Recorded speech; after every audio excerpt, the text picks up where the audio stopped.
সরকারি মাল দরিয়ায় ঢাল। এই প্রবণতা থেকে আমাদের উঠে আসতে হবে। আমরা একটা প্রবণতা দেখি আমাদের দেশে, সরকারি মাল দরিয়ায় ঢাল।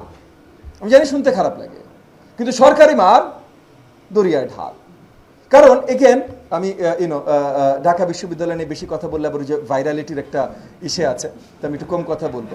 বাট তবুও আপনি যদি একটু মান যাচাই করতে চান তাহলে দেখবেন যে বেসরকারি বিশ্ববিদ্যালয় বেশিরভাগ সময়, সব সময় না, সব জায়গায় না, বাট বেশিরভাগ সময় ইন জেনারেল বেসরকারি বিশ্ববিদ্যালয়ের শিক্ষাটা মোর অ্যাকাউন্টেবল দেন সরকারি বিশ্ববিদ্যালয়।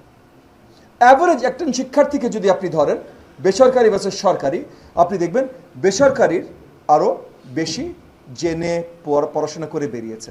কেন? অ্যাকাউন্টেবিলিটি আছে। কারণ গার্ডিয়ানরা যারা বেতন দেয় তারাও খবর রাখে, অ্যাডমিনিস্ট্রেশনে যারা আছেন, যারা পরিচালনা করছেন তারাও খবর রাখে, অ্যাকাউন্টেবিলিটি আছে। সরকারি বিশ্ববিদ্যালয়গুলোতে এই জিনিসটার বিশাল ঘাটতি আছে। এখানে অনেক কারণ আছে, সেগুলোতে যাব না, কিন্তু বিশাল ঘাটতি আছে। তো আমাদের ভিতরে সকলের একটা প্রবণতা আছে, সরকারি মাল দরিয়ায় ঢাল। এই প্রবণতা থেকে আমাদের উঠে আসতে হবে।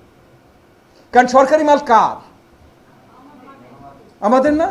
এক্স্যাক্টলি। আকাশ থেকে কোনো সরকার পড়েনি তো।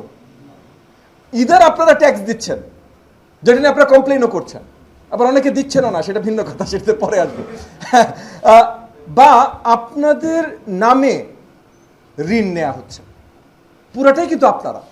সরকার বলতে কিছু নেই, আমিও আপনার অংশ, মানে আমি সরকারের অংশ, কিন্তু আবার বাজারে গেলে আমি নাগরিক হিসেবেই ট্যাক্স দিয়ে যা কিছু কিনার কিনতে হয়, বেতনেও ট্যাক্স হয়।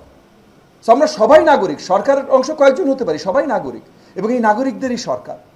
সো সরকারি মালে আমাদের সকলের অধিকার যেমন আছে, তার মানে আমাদের নিজেদেরও দায়িত্ব আছে সরকারি মাল যেন অপচয় বা নষ্ট না হয়। আমাদের সকলের দায়িত্ব আছে।